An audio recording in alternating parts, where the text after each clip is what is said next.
ঈশ্বরের বাণী ধ্যান হলো এক ধরনের ঔষধ প্রয়োগ।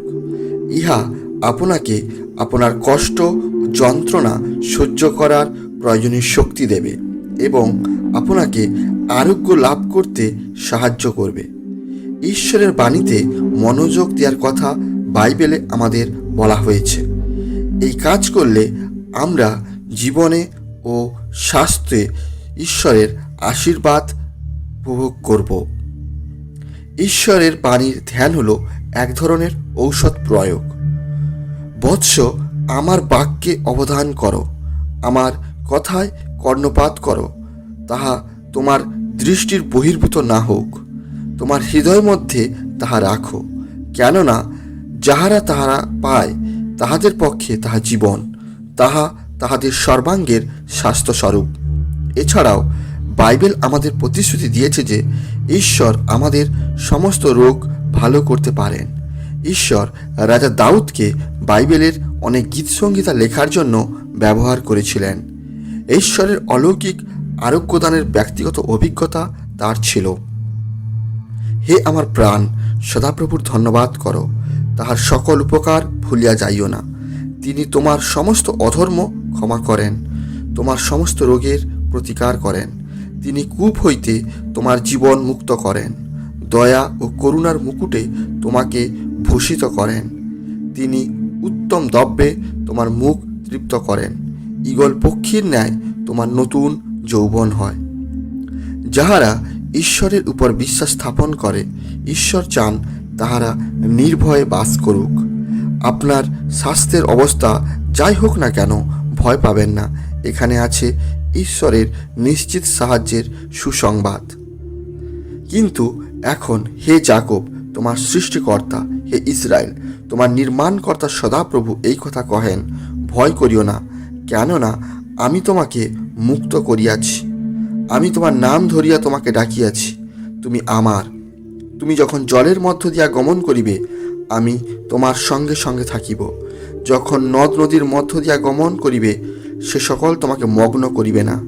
যখন অগ্নির মধ্য দিয়া চলিবে, তুমি পুড়িবে না, তাহার শিখা তোমার উপর জ্বলিবে না। কেননা আমি সদাপ্রভু তোমার ঈশ্বর, ইসরায়েলের পবিত্রতম, তোমার ত্রাণকর্তা। আমি তোমার মুক্তির মূল্য বলিয়া মিশর, তোমার পরিবর্তে কুশ ও সবা দিয়াছি। ঈশ্বরের উপর বিশ্বাস ও আস্থার অভাবে ভয়ের উৎপত্তি হয়। সুতরাং ঈশ্বরের তত্ত্বাবধান ও ভালোবাসার কাছে সম্পূর্ণভাবে আত্মসমর্পণ করুন। তাহলে এখন আপনি যে রোগ বা যন্ত্রণা ভোগ করছেন তা সহ্য করার জন্য ঈশ্বর ঐশী শক্তি ও সান্ত্বনা দেবেন। ঈশ্বরের উপরে সম্পূর্ণ নির্ভরতা স্থাপন করলে তার শক্তি অনুভব করা যায়। তোমার গতি সদাপ্রভুতে অর্পণ করো, তাহাতে নির্ভর করো, তিনিই কার্য সাধন করিবেন। তিনি দীপ্তির ন্যায় তোমার ধর্ম, মধ্যাহ্নের ন্যায় তোমার বিচার প্রকাশ করিবেন। আমি সদাপ্রভুর অন্বেষণ করিলাম, তিনি আমাকে উত্তর দিলেন, আমার সকল আশঙ্কা হইতে উদ্ধার করিলেন। আস্বাদন করিয়া দেখো, সদাপ্রভু মঙ্গলময়, ধন্য সেই ব্যক্তি যে তাহার শরণাপন্ন। বাইবেলে বারবার প্রতিশ্রুতি দেওয়া হয়েছে যে ঈশ্বর আমাদের জীবন বিপদ থেকে রক্ষা করবেন। তার রক্ষাকারী মুগুর ও লাঠি আমাদের রক্ষা করবে। যখন আমি মৃত্যু ছায়ার উপত্যকা দিয়া গমন করিব, তখনও অমঙ্গলের ভয় করিব না, কেননা তুমি আমার সঙ্গে সঙ্গে আছো। তোমার পাঁচনি ও তোমার যষ্টি আমাকে সান্ত্বনা করে। আমাদের বিপদের দিনে বাইবেল আমাদের সবসময় ঈশ্বরকে ডাকতে বলে এবং তার কাছে আমাদের সমস্ত ভাবনার ভার ফেলে দিতে বলে। তিনি আমাদের সমস্ত বিপদ থেকে রক্ষা করেন।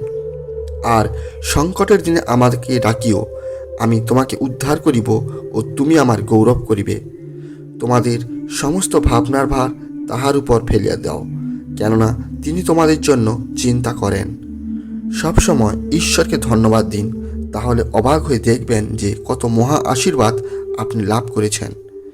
গুরুত্বপূর্ণ বিষয় এই যে ঈশ্বরের বাণী আমাদের একথাও শিক্ষা দেয় যে যখন আমরা ঈশ্বরের অনুগ্রহে সুস্থ হই এবং আশীর্বাদ লাভ করি, তখন তার প্রশংসা ও মহিমা কীর্তন করার কথা আমাদের মনে রাখতে হবে। কখনও তাকে ধন্যবাদ দিতে ভুলবেন না।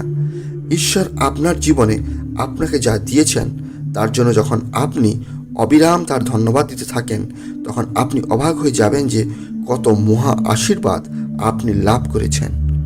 রাজা দাউদ ঈশ্বরের কাছ থেকে যত আশীর্বাদ লাভ করেছিলেন, তার গোপন কথা ছিল এই যে, যে কোনো পরিস্থিতিতে তিনি আন্তরিকভাবে ঈশ্বরকে ধন্যবাদ জানাতেন ও তার প্রশংসা করতেন। আমি ধৈর্যসহ সদাপ্রভুর অপেক্ষা করিতেছিলাম। তিনি আমার প্রতি মনোযোগ করিয়া আমার আর্তনাদ শুনিলেন।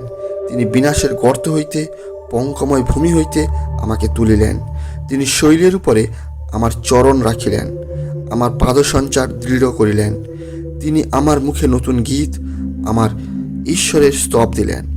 অনেকে ইহা দেখিবে, ভীত হইবে ও সদাপ্রভুতে বিশ্বাস করিবে। হে আমার ঈশ্বর, তোমার অভীষ্ট সাধনে আমি প্রীত, আর তোমার ব্যবস্থা আমার অন্তরে আছে। আমি মহাসমাজে ধর্মশীলতার মঙ্গল বার্তা প্রচার করিয়াছি। দেখো, আমার ওষ্ঠাধর রুদ্ধ করি না। হে সদাপ্রভু, তুমি ইহা জ্ঞাত আছো। আমি তোমার ধর্মশীলতা নিজ হৃদয়ের মধ্যে সংগোপন করি নাই। তোমার বিশ্বস্ততা ও তোমার পরিত্রাণ প্রচার করিয়াছি। তোমার দয়া ও সত্য মহাসমাজ হইতে গুপ্ত রাখি নাই। হে সদাপ্রভু, তুমিও আমা হইতে আপন করুণা রুদ্ধ করিও না। তব দয়া ও তব সত্য সতত আমাকে রক্ষা করুক। আমেন।